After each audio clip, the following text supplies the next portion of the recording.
उनकी नूरी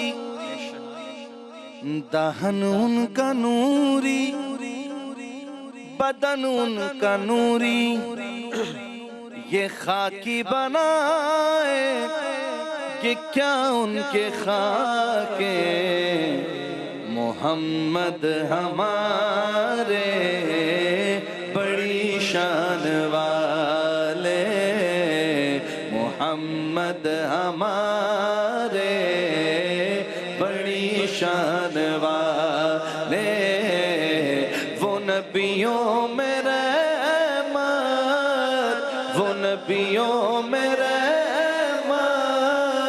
लक़ब पाने वाले आका हमारे बड़ी शान वाले, आका हमारे बड़ी शान वाले। सुभान अल्लाह, सुभान अल्लाह। दास्तान मोहम्मद सल्लल्लाहु अलैहि वसल्लम, इस सेगमेंट शान मोहम्मद सल्लल्लाहु अलैहि वसल्लम में शाहनामा इस्लाम हफीज़ जालंधरी साहब के मारिकतुल आरा अशार। आज की दास्तान यहाँ से आगे बढ़ती है कि अल्लाह ताला ने हज़रत अब्दुल मुत्तलिब को, जो कि दादा थे सरकार दो आलम सल्लल्लाहु अलैहि वसल्लम के, मोहम्मद बिन अब्दुल्लाह बिन अब्दुल मुत्तलिब, हज़रत अब्दुल मुत्तलिब जो दादा थे, अल्लाह ताला ने उनको 10 बेटों से नवाजा था। लेकिन अल्लाह का करना ऐसा हुआ कि वो बेटा, उन 10 में से वो बेटा जिनके एवज हजरत अब्दुल मुत्तलिब ने 100 ऊंट कुर्बान करके उनकी जान बचाई थी, हाय हाय, वही बेटा ऐन जवानी में इस दुनिया से रुखसत हो गया। क्या मतलब इस बात का? कौन बेटे 100 ऊंट, क्या ये क्या मतलब? कौन बेटे थे जिनके लिए 100 ऊंट कुर्बान किया गया? और ऐसा क्यों किया गया? 100 ऊंट क्यों कुर्बान किए गए? वो बेटे थे हजरत अब्दुल्ला सरकार दो आलम के वालिद, फिदा का अबी व उम्मी या रसूल अल्लाह सल्लल्लाहु अलैहि वसल्लम। क्या हुआ था? हुआ यह था कि एक मर्तबा किसी मामले पर कुरैश ने हजरत अब्दुल मुत्तलिब की बड़ी मुखालिफत की, सरकार दो आलम के दादा की बड़ी मुखालिफत की, और आपको जरा अपनी तन्हाई का एहसास हुआ तो आपने नजर मानी, सरकार दो आलम के दादा ने नजर मानी थी कि अगर अल्लाह ताला ने उनके बेटों की तादाद पूरी 10 कर दी तो वो उनमें से एक को राह खुदा में कुर्बान कर देंगे। जब ये मन्नत मानी, नजर मानी, तब उनका एक ही फर्जंद था हारिस। खैर, खुदा ने उनकी तमन्ना को पूरा किया, 10 बेटे अता फरमाए।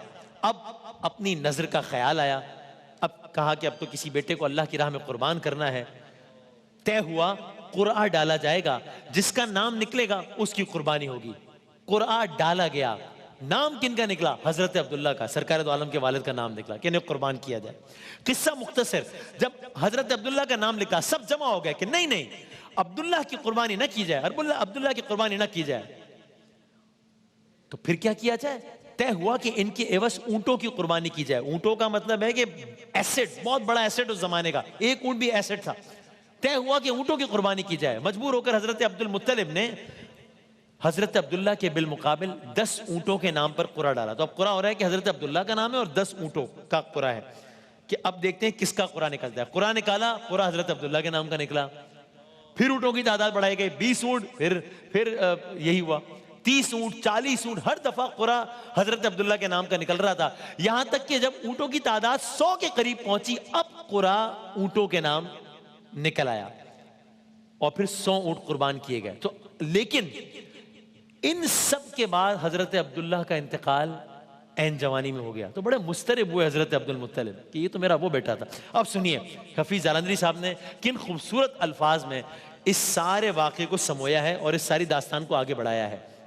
भाई, थे अब्दुल मुत्तलिब के बेटे, पोते और 10-12 थे। अब्दुल मुत्तलिब के बेटे, पोते और 10-12, फला फूला नजर आता था अपना खानदान सारा। अगरचे बेटों के नाम, अगरचे बू लहब, अब्बास, हमजा और अबू तालिब सभी जिंदा थे, अब्दुल्लाह का गम था मगर गालिब। सब जिंदा थे, लेकिन हजरत अब्दुल्ला चले गए थे तो बहुत बहुत मुस्तरब थे इस बात पे हजरत अब्दुल मुत्तलिब। अगरचे अबू लहब, अब्बास, हमजा और अबू तालिब सभी जिंदा थे, अब्दुल्ला का गम था मगर गालिब। जवानी के दिनों में दादा ने, सरकार के दादा ने जवानी के दिनों में एक निराला ख्वाब देखा था। क्या देखा था? दरख्त नस्ले हाशिम इस कदर शादाब देखा था, कितना शादाब, अरे कि उसके साए में दोनों जहां मालूम होते थे। भाई मकानो ला मकान, बस दो टहनियां मालूम होते थे। वो अब्दुल्लाह को इस ख्वाब की ताबीर समझे थे। हजरत अब्दुल मुत्तलिब, हफीज जालंधरी कह रहे हैं कि उनका ख्याल ये था कि ये जो मैंने ख्वाब देखा था इसकी ताबीर हजरत अब्दुल्ला है, लेकिन हजरत अब्दुल्ला का तो इंतकाल हो गया इन जवानी में, तो वो अब्दुल्लाह को इस ख्वाब की ताबीर समझे थे, उसी रुख को किताबे नूर की तफसीर समझे थे। फिर क्या हुआ? जवानी ही में लेकिन हो गया जब इंतकाल उनका, रहा बूढ़े पिदर के कल्ब में रंजो मलाल उनका। अब बात आगे बढ़ती है। अब हजरत अब्दुल मुत्तलिब के रोजो शब सुनिए, उनका रूटीन क्या था, ये मनाजिर भी देखिए खाना खुदा के और सरकार दो आलम के रोजे के रूटीन सुनिए। भाई तवाफे काबा करना सुबह का मामूल था उनका, इस मामूल पर इंसान कुर्बान जाए हैं। तवाफे काबा करना सुबह का मामूल था उनका। दुआ बनकर हुआ करता था जाहिर मुद्दा उनका। दुआ क्या थी? दुआ ये थी कि या रब नेमते मौऊद मिल जाए, नेमते मौऊद जिसका वादा किया गया। हजरत इब्राहिम ने दुआ मांगी थी ना, और हजरत अब्दुल्ला चले गए। दुआ ये थी कि या रब नेमते मौऊद मिल जाए, बनु हाशिम का मुरझाया हुआ गुलजार खिल जाए। अब क्या हुआ? यूं ही एक रोज मामूलन तवाफे काबा करते थे, यूं ही एक रोज मामूलन तवाफे काबा करते थे, फलक को देखते थे और आहे सर्द भरते थे। अचानक, अब इस अचानक पर इंसान कुर्बान हो जाए, फलक को देखते थे और आहे सर्द भरते थे।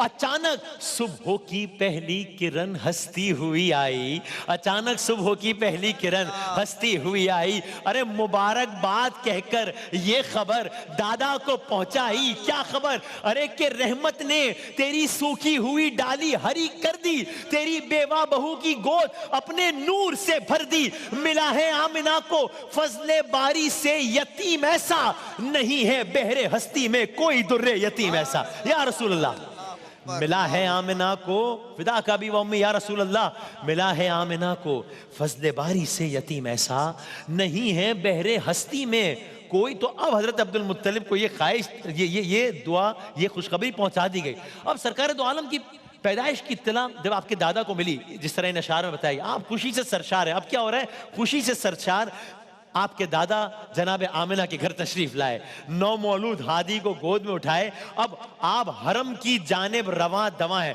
मतलब मैं सोचता हूं अल्लाह जाने क्या मंजर होगा। हजरत अब्दुल मुत्तलिब के हाथ में सरकार दो आलम है और मंजिल काबा है, गोद में सरकार दो आलम है और मंजिल काबा है। भाई यही तो वो काबा था, यही तो वो हरम था जहां हजरत अब्दुल मुत्तलिब ने इस बच्चे के लिए दुआएं की थी। अब हरम ने भी जान लिया था कि सैकड़ों साल से कुफ्र और शिर्क की नापाकी उससे दूर होने को है, इसलिए कि काबे को आजाद करवाने वाला आ गया है। अब आप सुनिए, हजरत अब्दुल मुत्तलिब सरकार दो आलम को लिए हुए काबे की तरफ जा रहे हैं। सुनिए हफीज जालंधरी साहब ने क्या कहा। उठे सरदार मक्का ये नवीदे जां फिजा सुनकर, इस खुशखबरी को सुनकर वो उठे सरदार मक्का ये नवीदे जां फिजा सुनकर, अदाए शुक्र करके जल्द पहुंचे आमिना के घर। जनाबे आमिना थी शौहरे मरहूम के घर में, मुजस्सम सूरह वशम्स की तफसीर थी बर में। घर का माहौल क्या था? मोहम्मद आए हैं सल्लल्लाहु अलैहि वसल्लम, माहौल क्या था?